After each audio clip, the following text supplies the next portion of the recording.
Dan jamaah yang dimuliakan Allah, pada pertemuan tahun lalu kita telah mempelajari satu makalah tentang kisah seorang pemuda dari Bani Israel mau merantau untuk menuntut ilmu, tetapi setelah diberikan 3 bekal oleh nabinya, akhirnya ilmunya sudah penuh, gak jadi pergi lagi. Di bab sekarang juga hampir sama, wal maqalatul khamisata asyarata, makalah yang ke-15, ruwiyah, diriwayatkan anna rajulan min Bani Israel, ada seorang pemuda dari golongan Bani Israel, jamaah thamanina tabutan minal ilmi, mengumpulkan 80 peti yang berisi kitab-kitab ilmu. Zaman dulu, zaman kalau sekarang kan cukup pakai HP begini, ilmu awalin wal akhirin ada, ya, tinggal download gitu kan. Mau kitab segede apa aja ada. Kalau zaman dulu kan enggak. Orang pintar biasanya salah satu cirinya punya literatur, dia punya literasi yang banyak, punya buku banyak. Nah dulu ada kisah yang sangat menarik. Ada seseorang dari Bani Israel itu saking seringnya belajar, lamanya belajar, sampai punya buku pelajaran itu 80 peti. Ya, nah petinya orang dulu kan gede banget, gitu ya. Tetapi yang menjadi problem, walhalu annahu, sedangkan kondisinya, kondisi laki-laki itu dari 80 peti kitab ilmu, lam yang tafiq bi ilmihi, tidak dapat mengambil manfaat dengan ilmunya, gak ada bekasnya. Bukunya banyak. Kalau sekarang kan beli gampang ya. Kalau dulu kan nulis. Dulu tuh nulis, orang ngaji itu nulis. Jadi punya kita beli ya tulisan tangan semua. Nah sekarang kalau nulis punya 80 peti.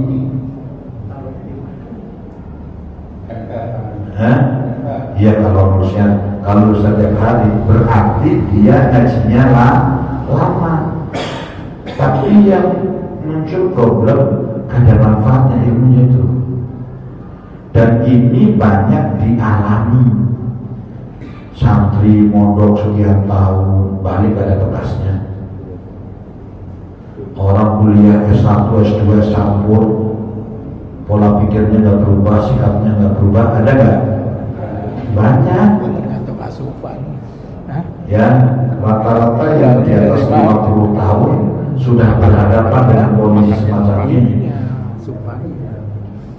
Dulu yang namanya sarjana dipastikan pintar. Tahun 80-an, 90 deh. 90 sarjana itu masih jarang, elit dijamin pintar. Tapi sekarang sarjana, ya Allah, cleaning service sarjana, OB sarjana, lakukan apa namanya, barang itu apa namanya, gua ngapain yang motor barang pakai gitu apa namanya, kurir sarjana loh. Iya, teman saya S2 ngojek. Ini menjadi problem. Ditambah lagi memang dalam satu penelitian, orang Indonesia itu termasuk negara yang warganya males baca. Dari 200 sekian negara, Indonesia itu masuk urutan di atas 135 ya. Yang sering membaca di bawah 10%. Di Asia Tenggara kita nomor 2, paling bawah ya, dengan Vietnam jauh, dengan Filipina jauh ya, hanya lebih baik dibandingkan Laos ya. Iya. Di Jepang itu 84% penduduknya tiap hari baca. Masalah kerja tengah perjalanan naik kayak kita busway atau LRT atau gitu ya, itu di dalam kendaraan baca.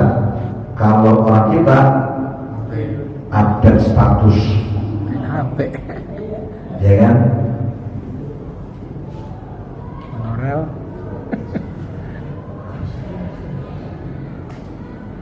Dulu ada teman guru saya, temannya mondok 15 tahun. Bayangkan zaman dulu mondok itu full ngaji. Di pesantren sampai diangkat jadi lurah pondok. Lurah pondok itu wakil kiai untuk mengepalai sekian blok kopong gitu. Itu lurah pondok. Kalau basul masail hebat. Bahkan kalau kiainya berhalangan dapat undangan, beliau yang gantiin. Ya, kiai saja salut. Cuma setelah pulang kampung, jadi tukang beca. Gak ada yang mau ngaji, gak jadi ustaz. Ngaji mondoknya aja 15 tahun, anomali. Sementara teman-teman yang hanya mondok 6 tahun, 7 tahun jadi ustadz, jadi kiai, bahkan ada yang bikin pondok pesantren. Viral akhirnya, sampai berita itu terdengar oleh kiainya. Kiainya kan sedih, ya Allah, itu santri andalan saya kok nyampe di kampung gak jadi apa-apa, gak ada bekasnya. Ternyata apa? Ada mindset berpikir yang salah ketika mondok, sehingga ilmunya gak manfaat. Di sisi yang lain, ini beberapa kali saya ceritakan di sini. Ini salah satu santri Kiai As'ad, namanya Kiai Abdul Hamid orang Jember, mondok 7 tahun. Selama 7 tahun nggak pernah ikut ngaji. Saking taatnya sama Kiai As'ad nitip pesan dari mulai itu anak dititipkan. Nih, ya benar ngurus kuda. Kamu ngurus kuda aja. Baik kuda sakit, kuda kelaparan, kamu yang salah. Itu tiap hari ngurusin kuda, melebihin ngurusin temennya.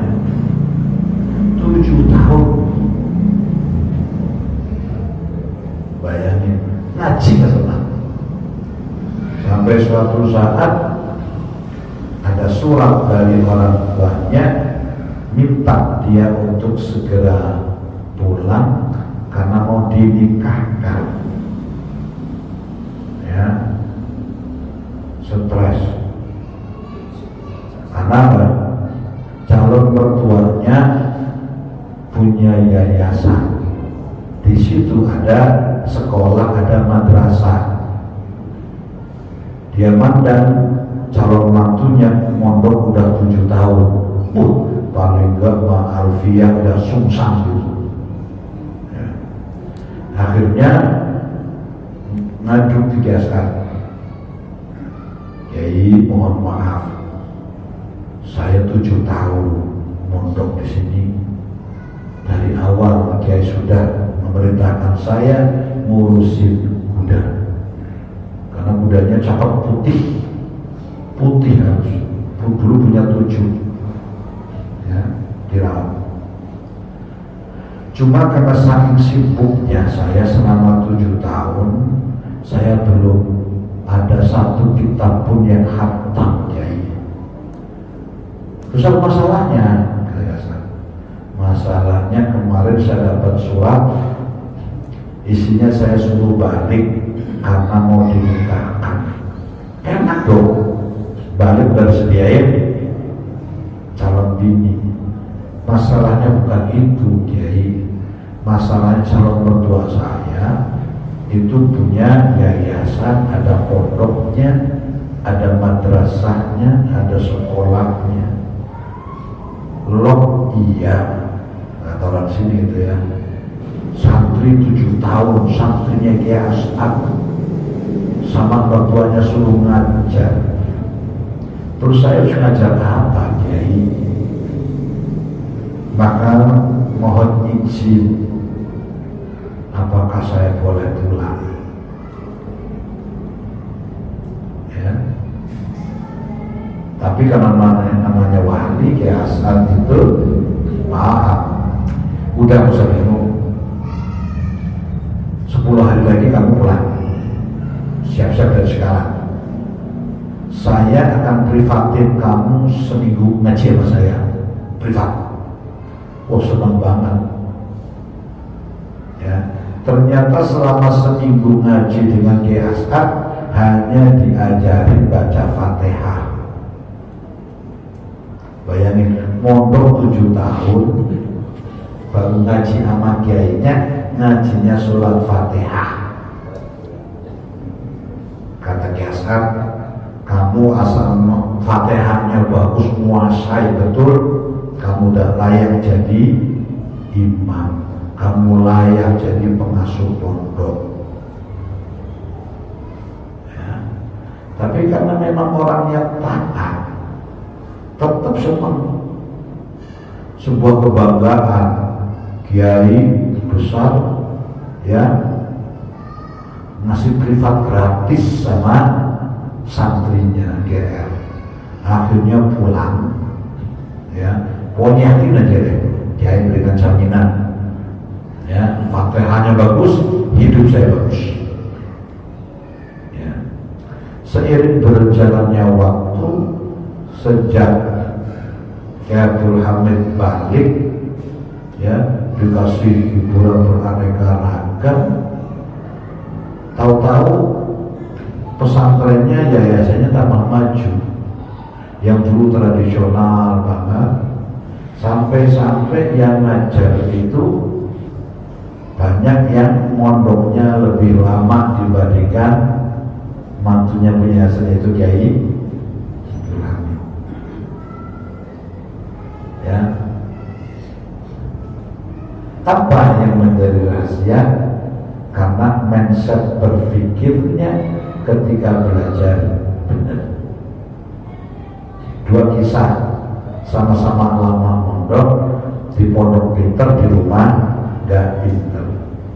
Di pondok hanya ngurusin kuda, ngajinya hanya pas menjelang pulang setelah 7 tahun, itu pun hanya diajarin Fatihah. Sekarang tahun 2010 santrinya sudah 4.000. Modal Fatihah santrinya udah 4.000 ya.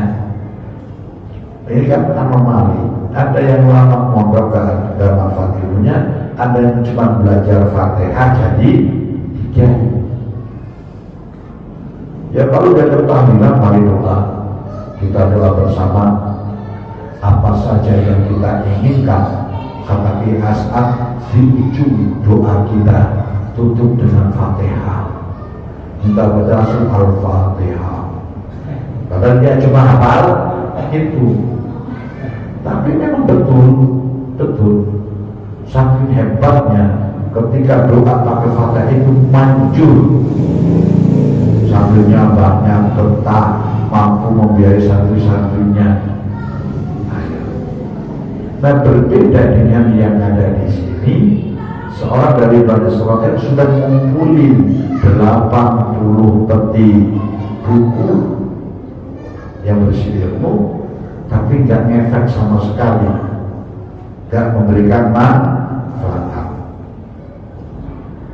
Fa'auhallahu ila nabiyyin, maka kemudian Allah memberikan wahyu kepada nabinya Bani Israil. Antar siriyatun, ya, yang tafsirannya, yang penjelasannya, katakanlah lihada jami, kepada orang yang mengumpulkan ini, litil kal kutubi, maksudnya kitab-kitab itu, ya, langsung, ya, hei orang yang mengumpulin kitab, lau jama'ta kathiran minal ilmi, meskipun engkau punya banyak ilmu, engkau mengumpulkan berbagai macam ilmu, belajar telematika, belajar hukum, belajar seni, belajar sejarah, udah gelarnya ada yang doktor, haji, ini, SHMA, apalagi sekarang ada yang kursus dapat gelar.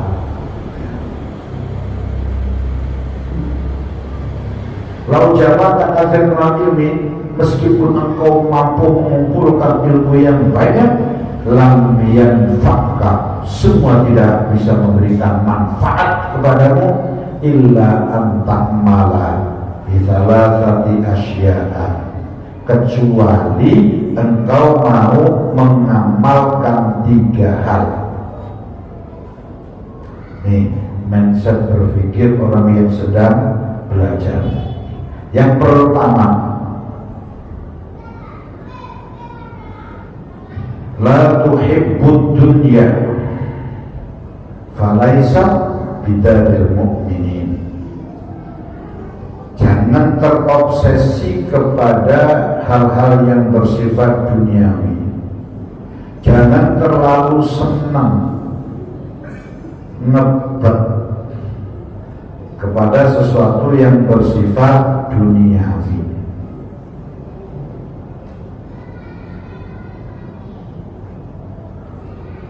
Kenapa kok orang belajar niat dari awal, mindset berpikirnya adalah bukan tujuan untuk menggapai kemewahan duniawi.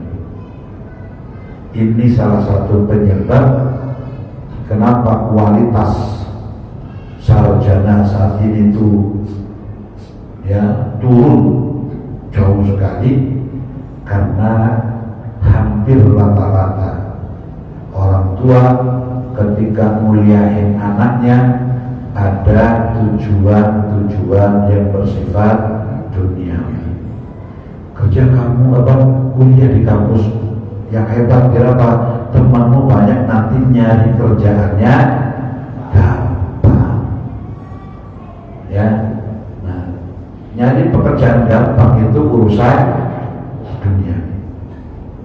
Maka orang mindset berpikirnya itu harus dibenerin dulu kalau pengen ilmunya masuk manfaat maslahat. Jadi problem itu Bani Israil itu karena walaupun punya 80 peti buku gak berikan manfaat, karena mindset berpikirnya dia punya ilmu harus punya harta. Nah, orang ketika orientasinya itu, jangan berharap dapat ilmu. tanya, ibu-ibu ada anaknya yang kuliah? Ada. Ngapain dikuliahin? Ngapain dikuliahin coba? Mesti salah satu itemnya biar nyari kerjaannya gampang. Berarti masih hubur dunia.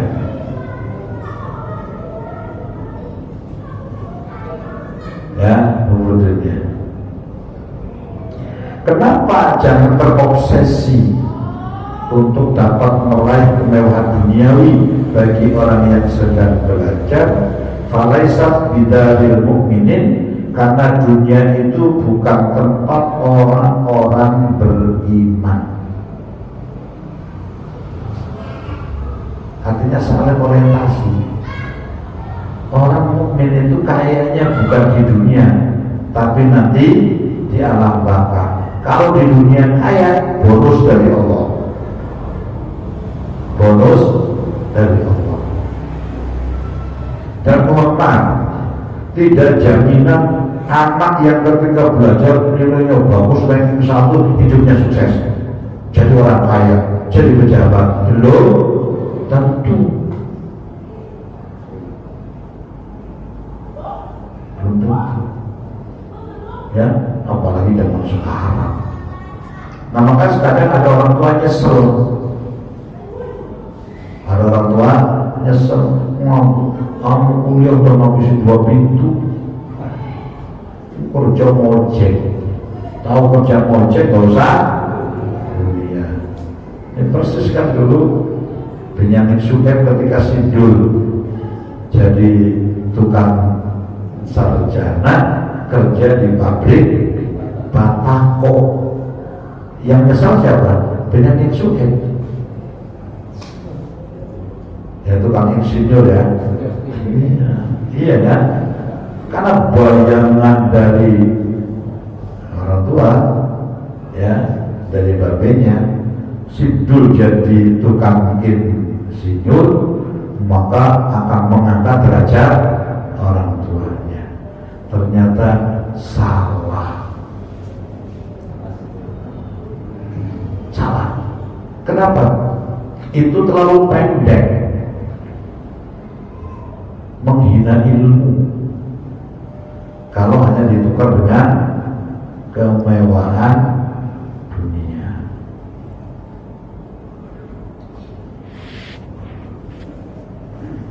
Nah, terus gimana agar kita belajar itu, anak kita belajar itu sukses? Ya, di kitab Taklimul Muta'alim, ya, yang pertama,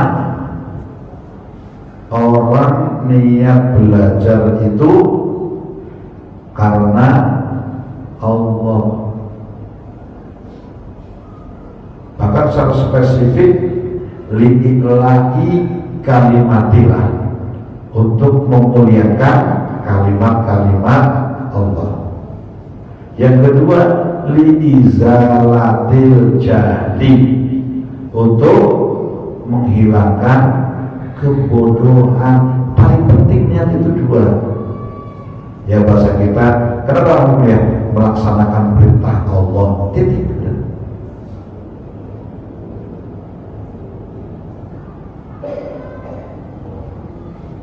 Nah, sekarang yang gitu langkah itu, kamu rajin kuliah biar nanti kalau udah lulus gampang nyari kerja. Ya, ini kalau bahasa kerennya ini mendistorsi, ya, nilai-nilai yang ada di perguruan tinggi. Ya, jadi itu kata nantinya Bani Israil, orang tidak akan dapat ilmu. Susah. Ya, kalau dapat ilmu, laksanakan 3 hal. Yang pertama, berpikir ketika belajar Quran. Yang pertama apa? Jangan berorientasi kepada kemewahan dunia. Nah, yang bahasa sederhana, Pak Suwatir nyekolahin anak, ya, kerja banting tulang, gaul gajian, separuh buat biaya sekolah sama kuliah, separuh juga. Harapannya Kalau kemudian biar kamu jaga bapak kuli, ya kamu paling bos lah, bosnya kuli, ya kuli juga, tapi bosnya. Kalau udah kayak gitu, itu namanya bapak menghina anak.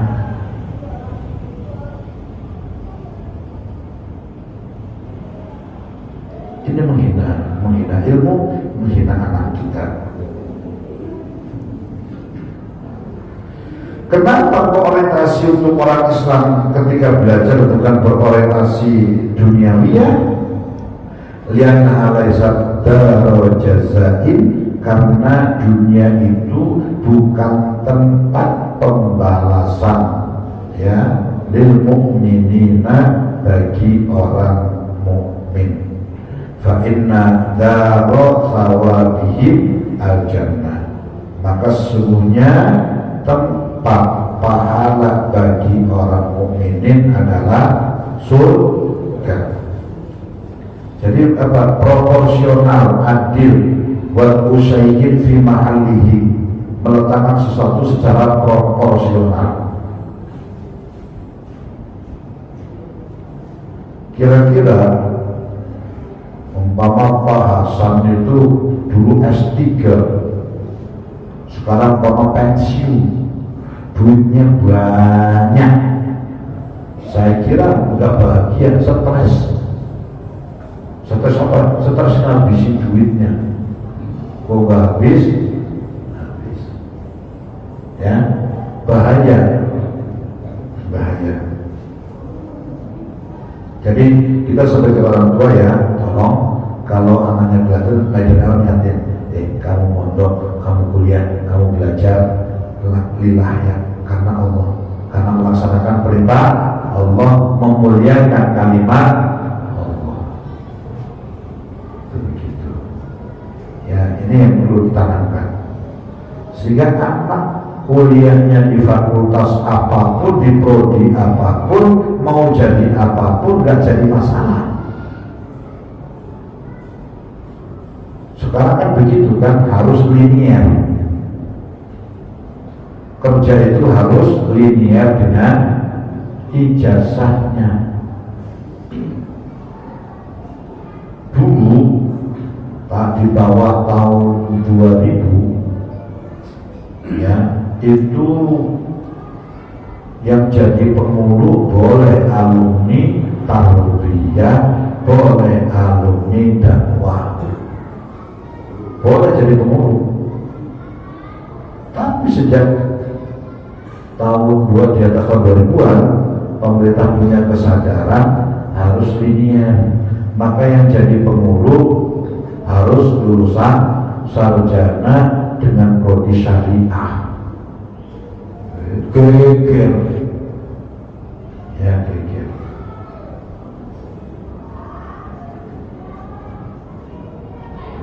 Kalau sekarang susah. Saya dari fakultas dakwah, lama jadi pengulu nggak bisa, lama jadi guru formal nggak bisa. Kalau sekarang begitu, ya. Sehingga sekali lagi yang pertama, mindset berpikir orang belajar adalah karena Allah, karena memuliakan kalimat Allah.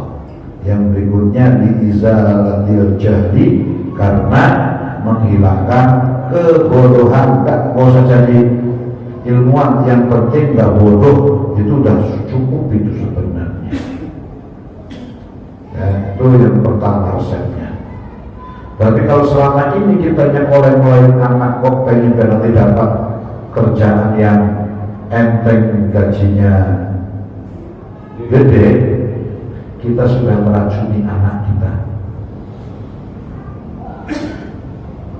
Ya, yang kedua, kalau pengen ilmu yang kita pelajari itu memberikan manfaat, kata nabinya orang Bani Israel, wala tusohibu syaitan, jangan berkoalisi, jangan berkawan, jangan menjadi followersnya setan, pengikut setan, jangan jadi temannya setan. Apa yang dimaksud temannya setan? Bi'antuti'a amrohu, dengan tunduk mengikuti perintah setan, bimukhalifati amrillahi wa rasulihi, yang berbeda dengan perintah Allah dan Rasulnya, yang menyalahi ketentuan yang sudah Allah dan Rasulnya berikan. Jadi jangan suka kumpul dengan setan. Ya. Apa bentuk orang anak yang ketika belajar dan kuliah justru bersahabat, berkoalisi, bermitra dengan setan, manakala perintah setan lebih diutamakan dibandingkan perintah Allah. Kira-kira Bapak lagi main HP siang, lagi asiknya main game, ada zuhur. Kira-kira Bapak tetap main HP apa sholat zuhur? Yakin? Faktanya sesuai enggak? Itu persoalannya. Ya, istiqomah. Ya, istiqomah itu tanda orang yang tidak mau tunduk kepada setan. Itu nggak ada orang lagi, nggak ada orang. Ya Allah, kadang lewat ramalan bintang Virgo hari ini apes. Solusinya banyak-banyak bersedekah. Akhirnya gak ngantor, gak ke masjid, gak ke mushola, gara-gara takut ya apes. Dan sekarang banyak. Contoh sederhana, sekarang ini Desember, kita kalau mau pergi itu ngecek apa perakiraan cuaca, kan yang lebih banyak langsung otomatis kan. Jakarta Timur besok mendung, besok hujan lebat karena efek badai lanina. Lebih percaya akhirnya kepada semacam itu. Ini bahaya untuk orang yang lagi belajar. Kenapa? Ilmunya nggak manfaat. Na'udzubillah ini.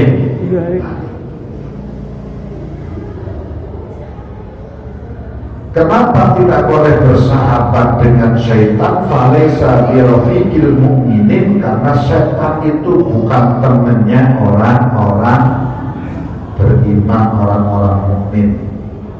Ya, airi anna syaitan laisa rafiqan lahum. Itu yang kedua, ya, jangan ikut dan bersahabat dengan syaitan. Yang ketiga, wala tu'dhi ahadan. Kalau lagi belajar jangan jadi biang kerok, nyakitin orang lain, nyakitin orang lain.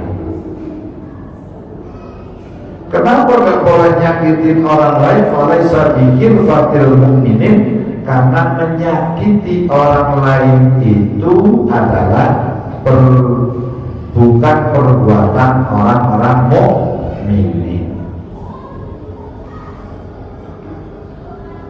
Nih. Sekarang muncul ide, kalau anak sekolahnya STM mesti biasa tawuran, gitu ya, image-nya jelek. Coba kita ingat, kita kan pernah sekolah, ada teman kita yang kayak preman, ada kan? Galak gitu, ya kan? Coba rata-rata dari sekian orang yang ketika belajar galak kayak preman, yang sukses jadi orang, ada kan 50%? Ada. Gak ada. Kenapa? Karena berkahnya ilmu dia gak dapatkan. berkahnya ilmu enggak mendapatkan. Ya Allah, ya masih sekolah sekarang ini yang namanya tawuran itu di beberapa sekolah udah kayak tradisi turun temurun.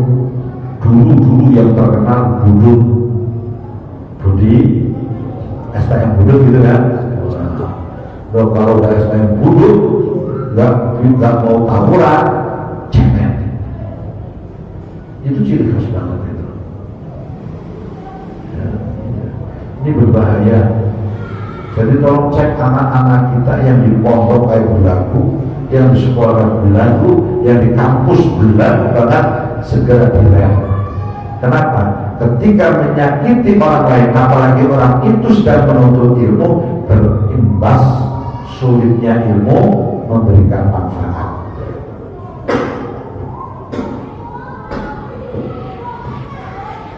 Ya, baiklah sama orang, insya Allah ilmunya manfaat. Baik sama orang, insya Allah ilmunya manfaat. Sederhana kok, sederhana. Coba biasakan anak kita kalau bawa bekal lebihin minimal 1.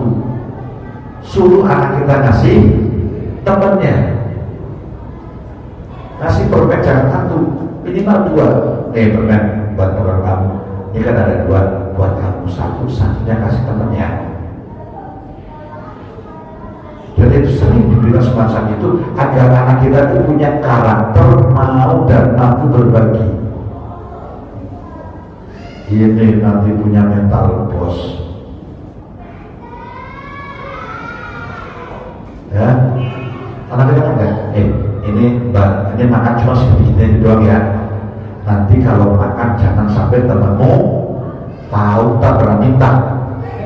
Dan diajarinnya begitu pelit. Orang kalau diajarinnya pelit, kebelangsak. Kebelangsak. Bagi ya. Jadi dari kecil anak belajar itu dilatih untuk mau dan mampu berbagi. Jangan nyakitin.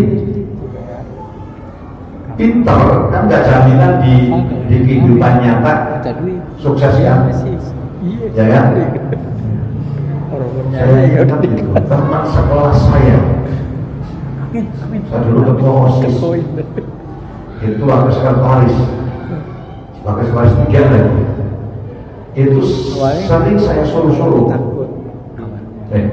kalau bikin surat itu ke sana, pesan kayak apa yang kita punya ini, dia kerjain, ya.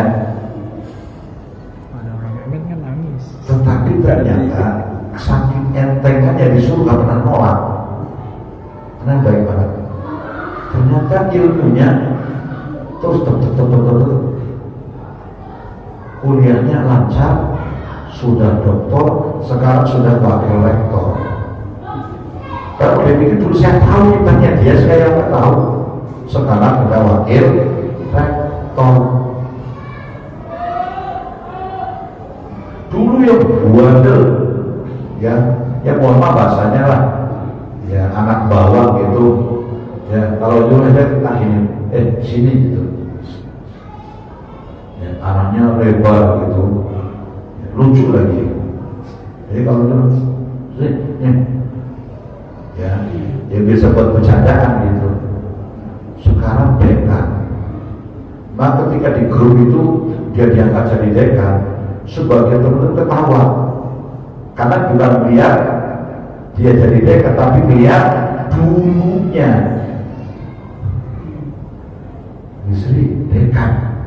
Emang pantas apa gitu? Itu benar-benar ngangkat semuanya. Ya. Sama mohon maaf nih. Saya beberapa kali diundang halal bihalal tentara Kopassus. Nah kemarin kan urusan pendidikan kan sekian ratus ya, kadang sekian ribu orang gitu kan, macam-macam kan, pelatihnya mayor rata-rata. Ternyata pelatihnya sampai tua istiqomah jadi mayor, nggak naik-naik gitu ya. Yang diajarin ada yang sudah bintang 1, bintang 2, ya kan? Tetapi pada saat ada yang masih balap 1 atau balap 1, ada Netan 2. Net apa? yang paling ini balap ada. Kalau pada 1 Prada. Ya Prada kan? Ya, bukan ya. Prada itu 1, kalau 2 waktu malah. Iya, Dibalik, ya. Tetapi hebatnya, saya sering menyaksikan. Nah dulu apa sih namanya ya, kopral lah. Paling rendah kan kopral gitu kan. Iya ya, kopral lah, udah orang sampai udah mau pensiun masih kopral gitu. Kopral 1, kopral 2. Ya. Ada kopral jam. Itu yang jenderal bintang 2. Kalau ketemu dia tetap siap kopral.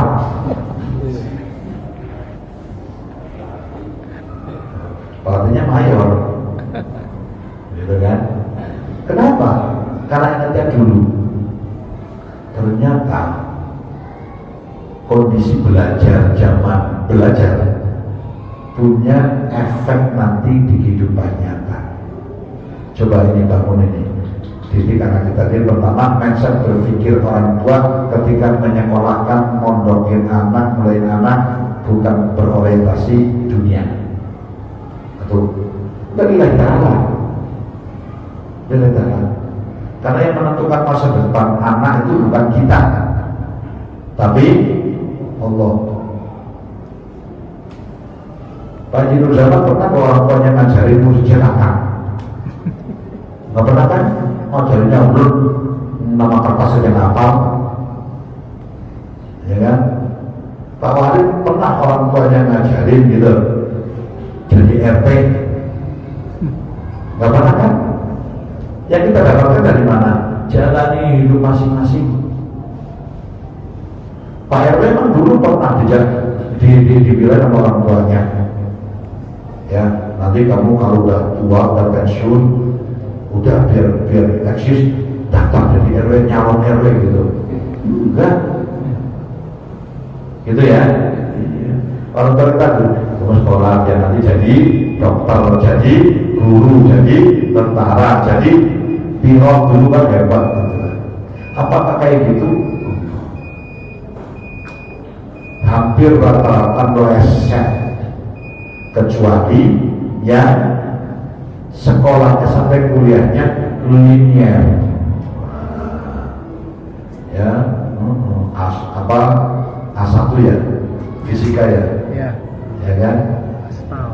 Terus ngambil fakultas kedokteran, nah baru jadi dokter. Gitu.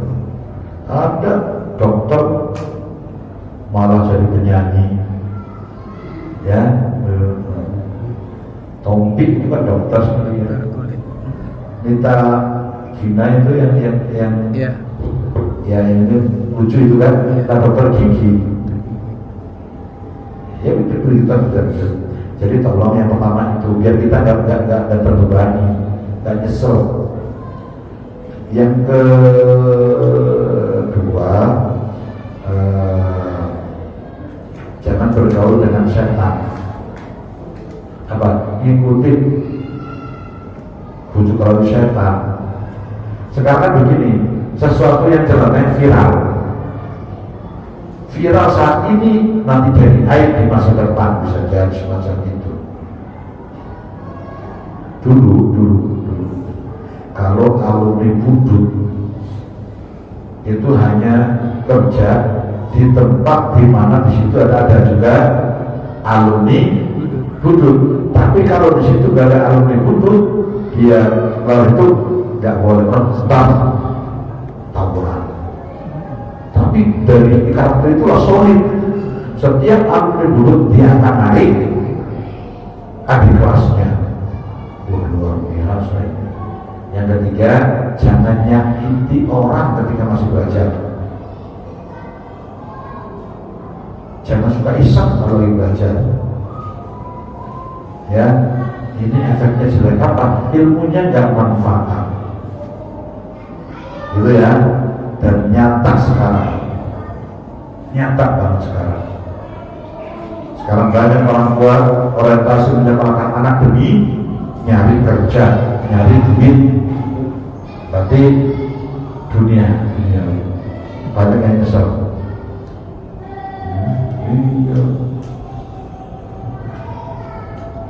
Nah, ketahuan sarjana, konsep sarjana dulu itu bukan untuk nyari kerja. Konsep sarjana itu orang yang dididik agar nanti bisa menciptakan lapangan kerja. Maka aslinya kalau sarjana mau jadi buruh, mohon maaf, jadi karyawan, itu mengkhianati itu tujuan awal perguruan tinggi. Makanya kan ada apa? 3 pilar perguruan tinggi kan ada yang salah satunya apa? Mengabdi kepada masyarakat itu kan. Itu begitu. Karena memang dulu konsep perguruan tinggi adalah pendidikan yang menghasilkan orang lulusan yang bisa menciptakan lapangan kerja. Nah sekarang nanti Bang Kurir lagi sarjana, tukang masang kabel internet itu sarjana, rata-rata sarjana, betul kan? Iya. Gajinya berapa? 1,8 juta. Paling top 2,5. Ya. Tapi akhirnya dia mau naik oleh toko, peringatan sini. Ya. Bagi top 2,5 juta, kira-kira sehari kan nyampe cepet kan? Sekarang saya tanya, orang berkeluarga punya anak ngontrak dapat penghasilan cepet, bisa itu enggak? Bukan. Tapi sarjana loh. Akhirnya dapatnya dari mana? Ngarepin tip. Makanya masaknya mesti mintanya malam. Biar apa? Orang yang masak sudah ada di rumah. Begitu. Ya kan? Iya. Inilah faktanya. Maka tolong yuk orientasi kembali konsep kita membesarkan dan mendidik anak-anak kita. Mudah-mudahan 3 ini ya ada, jadi tidak berpegang setan, konsep berpikirnya bukan untuk meraih kemewahan dunia dan tidak menyakiti orang. Insya Allah ilmunya manfaat. Itu ya. Baik, ada yang ingin tanyakan? Silakan.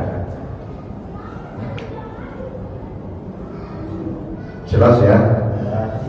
Orang kita juga korban dan sudah punya korban juga dari anak-anak kita. Ya. Jangan diteruskan sampai ke cucu kita, salah konsep dalam mendidiknya. Ya. Masih bisa nanti doanya sekaligus dengan selesai. Kita akhiri dengan membaca hamdalah. Alhamdulillahirobbilalamin. Mohon maaf, wallahul muwaffiq ila aqwamit thoriq. Assalamualaikum warahmatullahi wabarakatuh.